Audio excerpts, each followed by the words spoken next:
Global Partners for Development proudly presents What Do You Understand? A deep dive into the many facets of philanthropy and development. We will have conversations about what really works and what really doesn't. Do we know yet how to solve poverty? Are big ideas the answer, or do we need to look for small, grassroots solutions? Experts in their field will discuss an aspect of their work that they understand particularly well. We will delve into how their work addresses global inequity with an honest conversation about impact. Let's talk about big bets, innovation, social enterprises, large-scale humanitarian aid, and the fixation on ending things, or solving humanity's greatest problems, and the issues that arise while tackling it all. I am your host, Rhea Pullen, and my co-host is the Executive Director of Global Partners for Development, Daniel Casanova.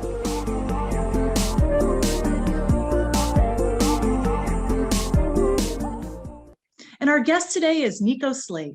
Nico is an author, a historian, and a professor at Carnegie Mellon University. He is also the founder and director of the Bajaj Rural Development Lab and socialchange101.org. Hi, Nico. Thanks for joining us. Hello. Thank you so much for having me. All righty. So let's just jump in here. I would love to know just a little bit more about you, a little bit of your background and how you came to be where you are right now as an author, as a historian. Absolutely. Well, the first thing I'll say is that, like many people, my path has been long and windy, and I will try not to bore you with the long version. I will say that I never expected in my life to be a historian. I didn't take a single history class in college.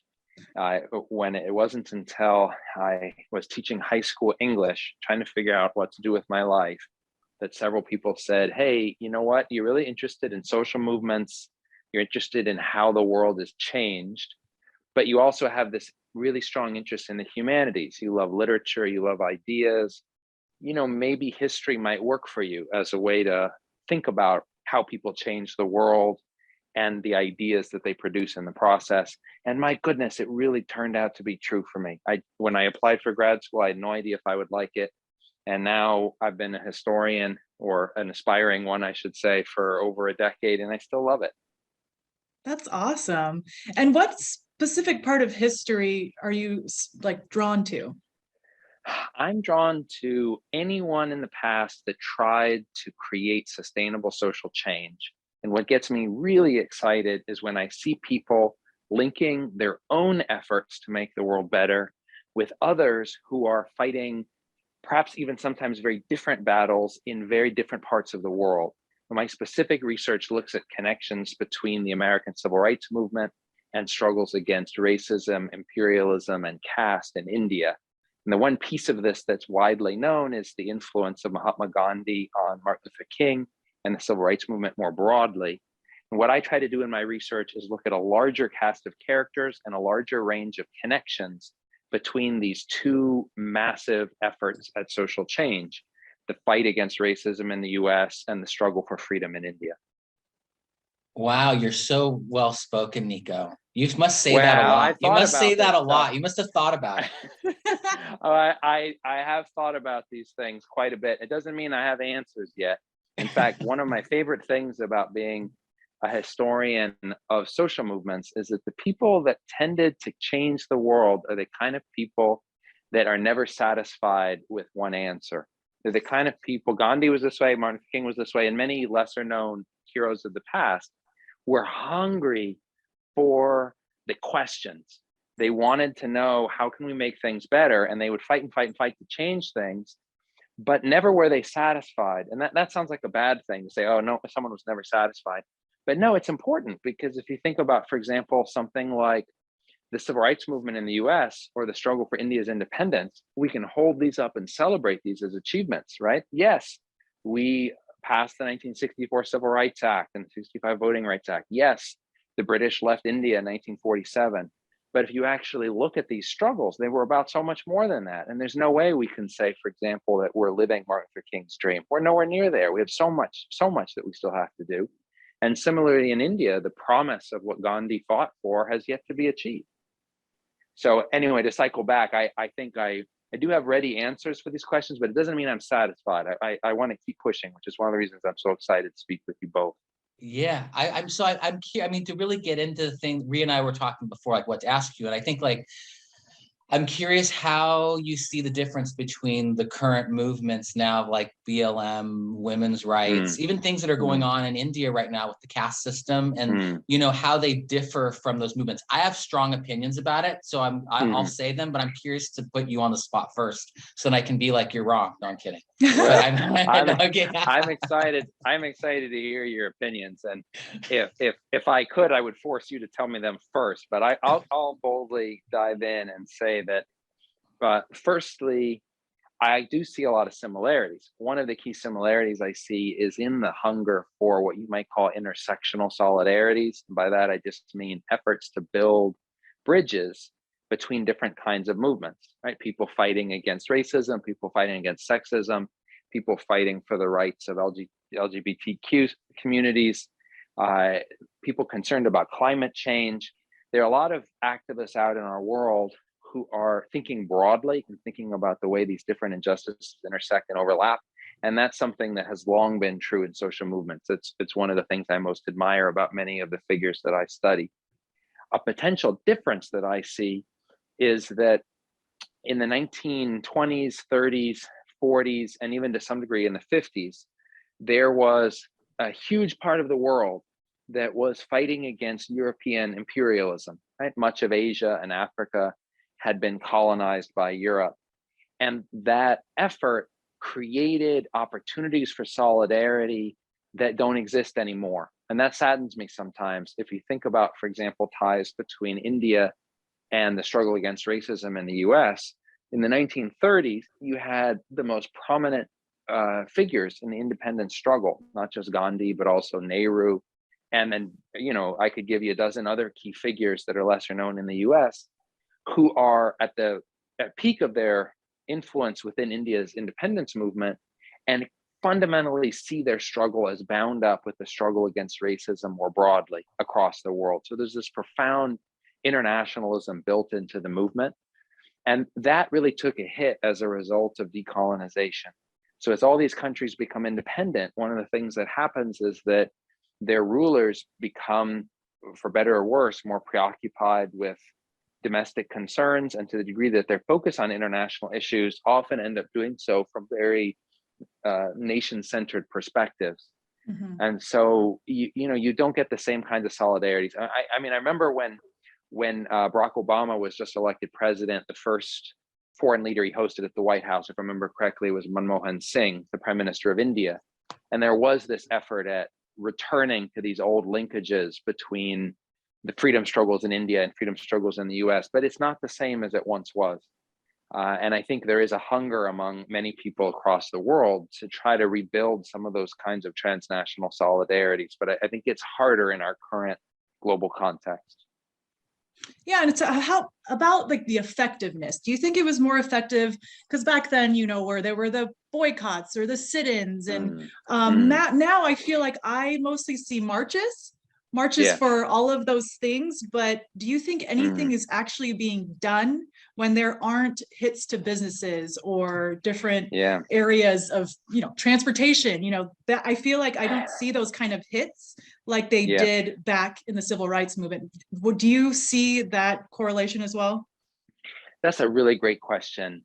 I will certainly say that there were certain protests that seemed so incredibly focused on the injustice at hand. And I think the best example are the sit-ins, right, that started in February of 1960.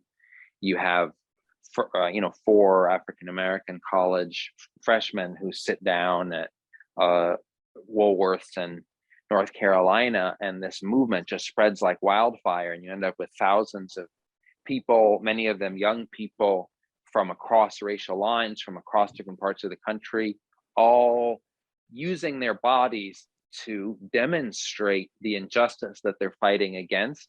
And it's hard to look at that and say, I wish it was as easy to dramatize the injustices that we're facing in our world today. And in many cases it's not. But I think one thing that strikes me is that even at the time, during the sit-in, there were a lot of figures that were concerned that the ease of dramatizing the injustice of a whites only sign in a cafe would actually mislead the movement into focusing too much on those kinds of discrimination and not enough on the deeper forms of inequity that are bound up in things like residential segregation, income inequality, educational inequality, all of these other issues that are still with us today, right? We still have a tremendous wealth gap. We still have profoundly segregated cities. We still have huge disparities in access to education and health. And it's harder to use something like a sit-in to dramatize those. I mean, you can try, but it's just harder. Right. But I get some hope. I mean, maybe you could flip this around and see it as an opportunity for despair. But for me, I actually see it as hopeful that I can go back and read someone like Ella Baker, the great African-American civil rights activist and leader, who, you know, in the middle of the sit-in says, wait a minute, friends, we're not just doing this so that we get a seat in that cafe, because just having the right to sit at a cafe and buy a hamburger, that's not going to fundamentally transform society. And that's what we need to do. So the question of efficacy for me, to say it a different way, is bound up with the question of goals. And I think it is true that today, many activists are pursuing really difficult goals, really big sweeping goals. And that means it's harder to create protests that will create change immediately. But I do have hope that even something like a march, which, yes, to some degree, we're all inured to them because we've seen so many of them, but I still think it can shift the conversation. It can shift the way people think. It can generate more momentum, especially if it's tied in with a variety of different forms of change. You know, I've long been an advocate of combining street protests, which, by the way, I always feel tremendously uncomfortable in. It doesn't fit my own personality very well, even though I study them, right? But I see the advantage of combining street protests with lobbying, with electoral activism, getting people to register to vote, getting people to vote, getting better elected officials, with awareness campaigns, writing op-eds, getting things in the news, with grassroots educational campaigns, right? I mean, all of these things, they work together. And if we're going to really shift the needle in important ways on these difficult issues, we're going to need it all, I think. Yeah, so to keep going with Ria's question, I'm one ways I want to think that things keep getting better and we live in this the most wonderful times of all human history. And then I also am a little bit like, oh, things were better in the past. Like Bill Russell was the best center ever, But I don't know, man. Kareem Abdul, aren't you from LA? I'm from Kareem's great. Kareem might, I see on my perfect team, he might be playing the 4, not the 5.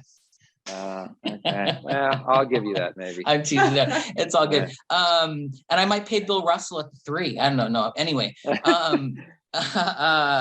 no, I think that I think there's a quality piece. I feel like while thinkers like you, I think, have gotten better and more refined at thinking about how we want to have social change happen in the world, I think that it's also watered down because the people that are participating in it in the mass public are able to do so in such a fleeting way, right? Like there are a lot of, like, by engaging online or like sending emails or participating in social media. And so my fear about those things, or what I feel like happens, is they're really empty. Like if I'm the bad guy, big corporation, whoever or the bad part of the government we're trying to change, I'm just like, go ahead, let them like flail around and send emails and click shit. And, at the end of the day, people are just going to forget. And then I can keep moving on with my agenda. And they got to like get their rocks off. And I think that I would say a similar thing I see happening in the Indian government that's really parallel to the US in the same way. It's like there's just this mega force that's moving forward that's really hard to move. So then when I look at those original movements, I think maybe the people following Gandhi and Martin Luther King Jr. were more powerful in the way that they actually were engaging with the physical world and not with ideas. So I'm curious what you think. Am I wrong?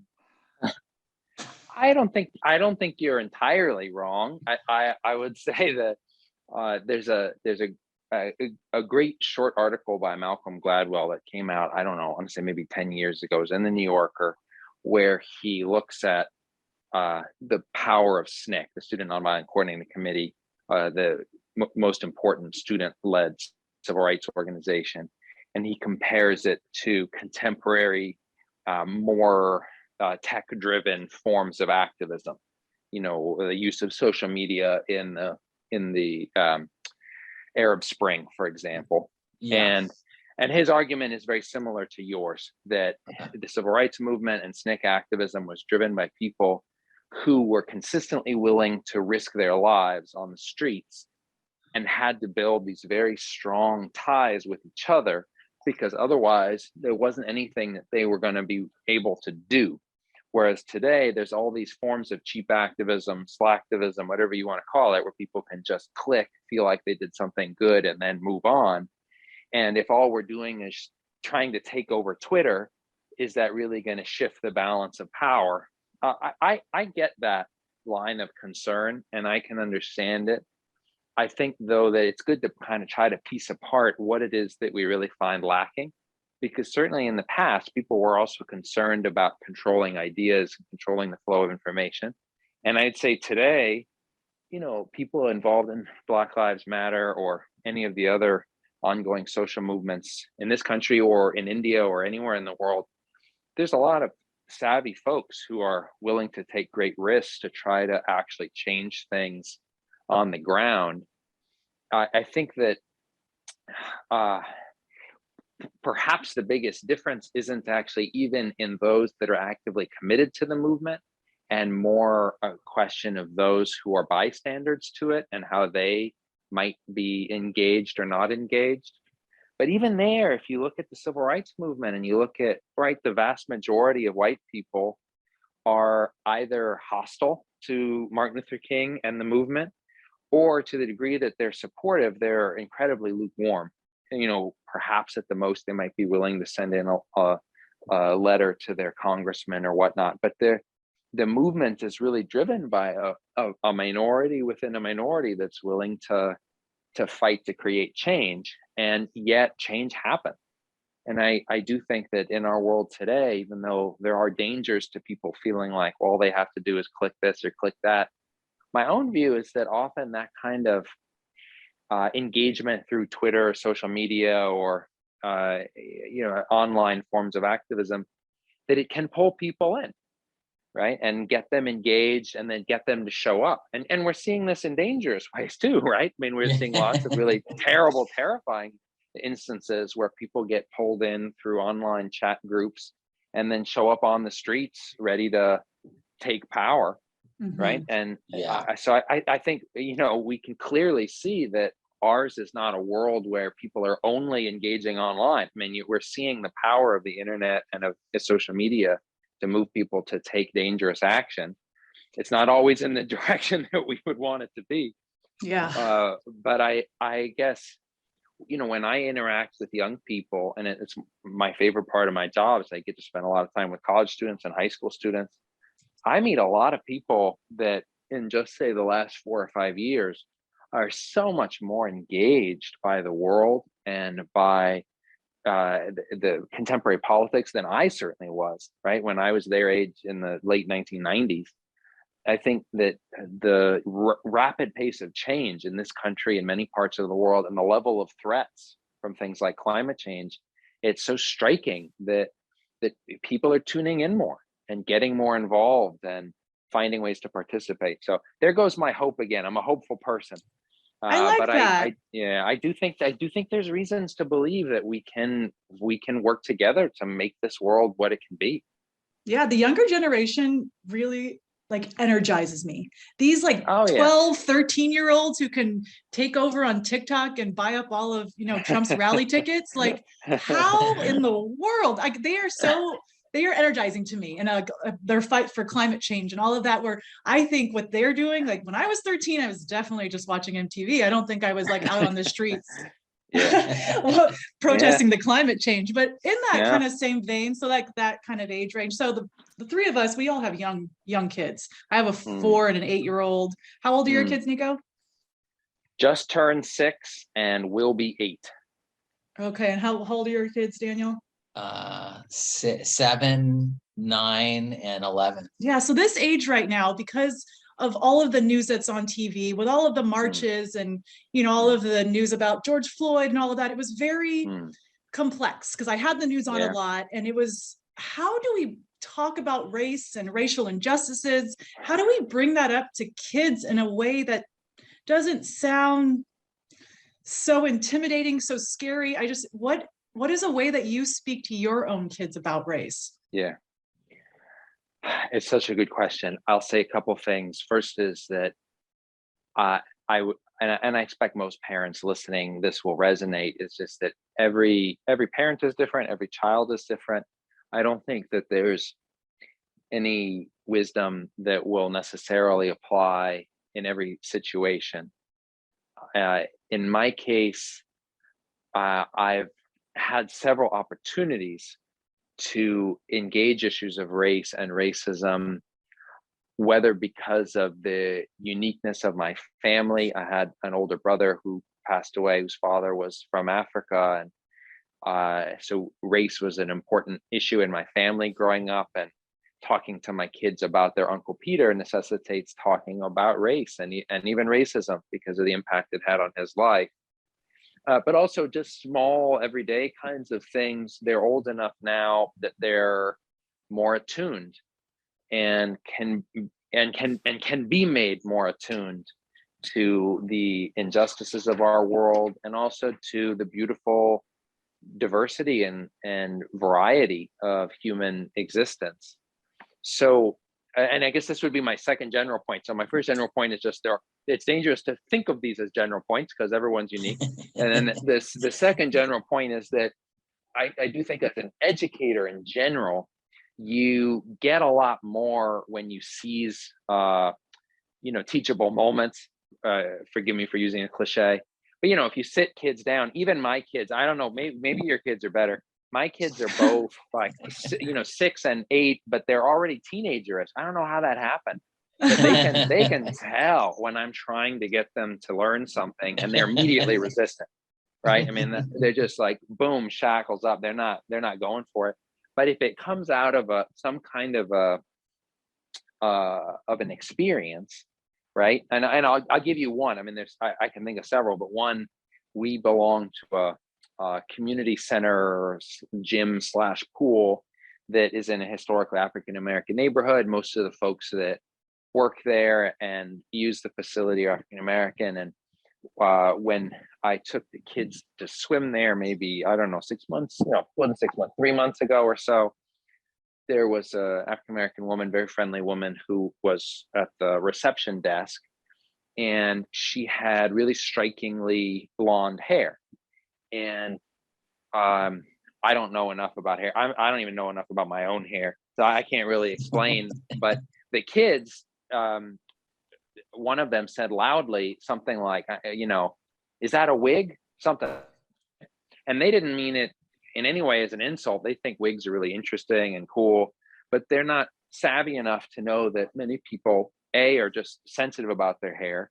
B, there's a long, long tradition of clueless white people commenting on, African American folks' hair, and it's a bad idea in general, right? And they don't know that, and they also don't know that there's a whole issue surrounding wigs. So there's all this knowledge they don't have. And the woman, again, she's super nice woman, but she also clearly, and she said something, I can't remember exactly what she said, but she said something like, first of all, she was like, no, it's not, and you really shouldn't ask, or something of that sort. And I was embarrassed, of course, as a parent, and especially, as a white parent, I'm embarrassed, and yet I also immediately saw this as, okay, well, here's an opportunity to talk to them about the fact that, there are a lot of differences between how people look in their hair and their skin color, and that it's perfectly natural and normal to notice these things. And there are even ways that we can ask about them respectfully, but we have to recognize that people can be sensitive to these things. And part of the reason, and this is where it becomes a larger conversation, part of the reason is because there's a long history of unfairness. And my kids, I'm sure your kids are this way too, they're big on fairness right now. I mean, my goodness, like If we're doing cookies, they have to have exactly the same kind of cookie. It has to be exactly the same size. They're going to like weigh them. They believe in fairness. And so talking about how it's just not fair that people are still to this day treated differently because of how they look in this country. And so anyway, connecting that to their own experience, I think is really powerful. They're learning about it in school. They're learning about Rosa Parks, and they learn about Martin Luther King, and they're learning a variety of things. And as a historian, overall, I'm happy with what they're learning at school, but I'm also very aware that, it's easy for people to learn the superficial history and not to really bring it home and apply it in their lives. And one way to do that is to look for opportunities where it becomes a lived experience for them. Right. I know we had an instance, because back when school was at home and I could hear everything that was happening, that was being taught, they were talking about Rosa Parks and all of that. And my kids are mixed race. My husband is Chinese American and I am Filipino, and I have darker skin. And my daughter has lighter skin and my son has much darker skin than her. So she turned around and asked me, she says, "Mommy, I have daddy's light skin, but Marshall has your dark skin. Does that mean someone's going to treat him worse?" And I was at that moment, I was like, oh boy. And that's like I just would love to ask you, when we are confronted with these questions where these are just children being inquisitive, and this is her being worried about her little brother. What would you have told her? I honestly don't remember what I said, because I was kind of shocked. And because I grew up kind of having issues with my own skin color. I was blown away, and it's like, what would you say to her at that moment? It sucks to be Marshall. That's a really hard question. I know. What'd you say? The answer. Well, I think I think I would want simultaneously to be honest, but also be comforting. And that's a really hard thing. I mean, and just think about, again, I'm white, my kids are both white. I grew up with African-American brother. I had African-American stepfather. I'm very aware that my own situation as a parent, although there are some challenges to teaching white kids about race, it's dramatically easier than, say, raising a dark-skinned child in a country where that's still a dangerous thing. And I think about my mom raising my brother and having to think about, okay, well, how do I prepare a young Black man to be proud of who he is, to not see it as a bad thing that he is who he is, and yet also to recognize that it could be dangerous for him to be who he is, that he has to be more careful when, for example, a police officer pulls him over, right? He has to think about how he's going to be perceived as a person of color. And I don't have any easy answers for you. That's really hard, because you'd want your child to know, well, people with darker skin can be discriminated against, and they are discriminated against in this country. And that's something that you might have to deal with in your life. But I also want you to know that we're going to do everything we can to make you safe, and we're doing everything we can to make this country a safer and more fair and more equitable place. I love that, Nico. Yeah, well, it's, again, I think it must have been really hard for you, Yeah. We don't want to keep you forever, because I imagine you have nice things to do, but well, this has already been a pleasure. Oh no, I have so much stuff I'd want to keep talking with you about, but for another time, next time I'm in Pittsburgh or whatever. So, but I mean, I think that part of us doing this, I wanted to talk, I think that so you spend a lot of time thinking about your projects and the books you're writing, or the things that you're teaching. And so I'm just curious about, what do you feel like you know really well? And you joked with me that it was just your kids in the email, but I think I feel like, I feel as a citizen of the world, it's fair for me to ask academics, what do you know really well? Because you're spending a lot of time studying something. So what do you think? Have you thought, did you think about that? I did think about it. And I think, look, I mean, I said earlier in our conversation that the people that I study, the people that I see as heroic, are kinds of people that are never satisfied with one answer. Yeah. So I wouldn't say that I know anything well if we define knowing something well as being satisfied, but I would say that I spent a lot of time grappling with what it means to create a better world through nonviolent means. And the kinds of questions we debated earlier, are street marches ineffective in our context? Can people still create linkages across national borders that will actually change real things on the ground? How are we supposed to teach young people to think about race and racism in a way that will equip them to fight for justice, while also hopefully imagining a world where we're beyond the kinds of divisions that we're facing now? These are all things I've grappled with a lot. I still hesitate to say that I know any of these things well, because I don't think these kinds of questions lend themselves to that kind of confidence. But I would say that I'm always eager to talk about them and talk about how we are to use nonviolent means to try to create a better world. That's great. And then to end, what is something that you're working on right now that you're particularly excited about? Oh, great question.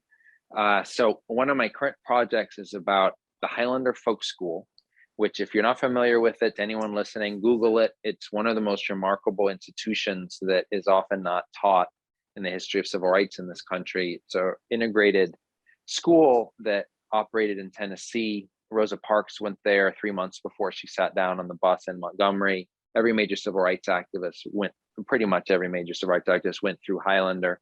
And one of the great things about Highlander is that they recorded all of their workshops. So there are these 100 hours or so of incredible audio recordings of civil rights activists talking about their goals, their methods, their struggles. And I've spent the last couple of years listening to these tapes and thinking with them about their approach to things. And I'm at the point now where I'm starting to write up what we can learn from these tapes about. And here's my $1 million question that I'll leave you all with is to what degree does the truth set us free?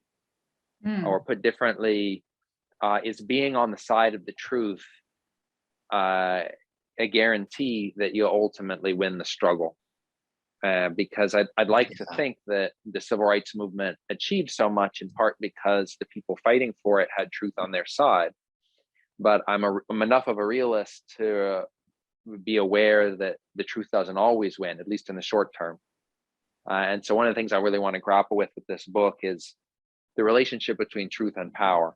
How did the pursuit of truth and knowledge equip and empower people in the civil rights movement? And what can that tell us about our own struggles for truth and justice in the world today?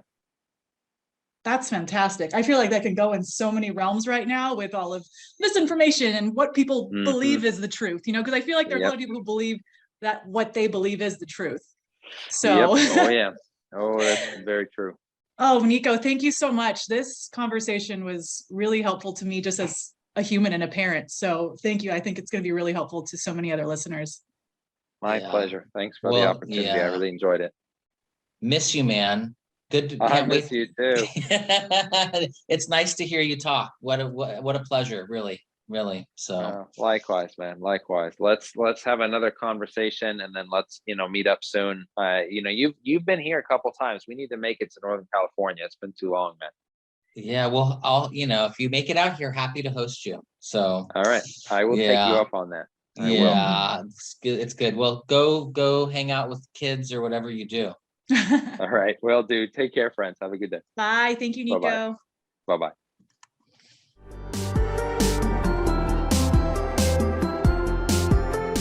Yeah, we have the advantage of having hindsight to talk about things that we maybe didn't think about while we were interviewing them. So for Nico, what I would have liked to talk to him about is he totally slighted me when I was like, this is what I think about the effectiveness of things, and he was like, oh no, Daniel, he's like he's like they're great. Malcolm Gladwell already wrote that dumb essay with your opinion in it, but he was very polite. And then what I wanted to talk with him about, but it would be like, I agree, but I think that the right has been more effective at doing it than the left. Right now, I think we live in a space where the time sensitive thing would be the truckers in Canada. I was just gonna say that. Yeah, right. But I think that meanwhile, where I think my thesis is true is I think the left has gone out and been in streets and done things, but it's lacked the actual literal contact with the real world that the left has gotten really good at, like January 6th or the truckers, or like them right now, like infiltrating all like the volunteer voting counting position. Like they're just way more. And so that's where I think, like, yes, that people are using that old technology, but in my opinion, the right people aren't. Correct. Yeah. But even the ones on the right who are having the January 6th or the truckers, what are they actually achieving, though? Because then, Trudeau comes down and uses his power to go against it, or, January 6th, the commission with all of the information coming about who was involved. Yeah. Was anything actually changed? Like, Joe Biden is still the president. Like, True. The truckers moved, and now it's back to open. So, yes, the right has been more effective. What you're saying is like touching the real world. Yeah. But nothing was done in they didn't get to their endpoint. Yeah, true. Or no, we don't know. I mean, yeah. No, but it'll be interesting to see. Like, it would be interesting to see, like, what's going to happen with January 6th. Like, how effective was that? It was close, right? Like, theoretically, people would be like, the pundits, like, oh, yeah, we almost had a coup, or like, there were those things. But yeah, also what really happened is those people got arrested. But do you think anything will change when there's such a division between our political parties? I feel like it's just here, and there's not a lot of in the middle actually getting things done. Well, yeah, I mean, I don't know. I have my own personal hopes about that stuff. I think on both sides, and really we're just talking about like Democrats and Republicans, I think in both sides there's already a division among them, right? Like there are these really liberal side of the Democrats that are socialist-like, right? And then on the Republican side, they're like, it started with Tea Party people, and now there's all the Trump supporters and all that. Like, there is a divide there. I can see on the Republican side, right, there's going to be this split where, maybe there's a new Republican that's more moderate, and similar on the Democratic side, maybe there's this Democratic thing. I don't know. I mean, I think that's what you're saying, where the right is actually making changes, because when it comes to social justice and all of that, the right is making laws where they can't teach specific things about Black history. Yeah. That is actually or the transgender stuff that's happening in Texas. Yeah. Oh, don't say gay or whatever. Mm-hmm. It's like. But that's real stuff in the world, and that's where they're effective. Yeah. What does the left need to do do the reversal, I guess? Yeah. I mean, I think we need, people need to be more, they need to be, I think, one of the I'm stumbling. No, we need to stop having dialogue and actually think more about beating them. And because I think that's what the left does. I'm sorry, that's what the right does. That's so effective right now. They don't care about having dialogue with the left. Right. They just want to win. The left, on the other hand, when I speak, a lot of my peers, they'll be like, oh, well, we need to have these dialogues. We need to understand why this is happening. And I think really, and I'm not, Nico could say this, I'm sure there's someone else thinking this in a much smarter way than me. We just need to beat them. Like, we don't need to have necessarily those dialogues. Like, great for us if we're good and being like, oh, we can find this middle ground, or we can understand what's happening, good to understand. But at the end, we need to be more practical about how do we actually beat them in the real world? How do we get our people elected? How do we make the changes in laws where we just beat them? Because you know what? They're not making good decisions for our country. Right, especially when President Trump had 3 justices on the court that completely swayed things, that could turn us back to, women's rights being taken away and how much more. Look what what can change though. I know. Look at what a liberal pinko podcast we started. I'm trying not to be. Do you see how I'm trying not to be? You say we. I say the left and right. Okay, all right. I think that's good enough. I think that's good. Yeah. Oh wait, no, I have to out it. Yeah, you got to edit it. All right. Well, Daniel, this was a good conversation. Good job. I think it's something that people do need to talk about. And I know dialogue isn't enough, is what you're saying, but I think it is a conversation that needs to be had, and what can actually be done. Yeah. So thank you. Yeah.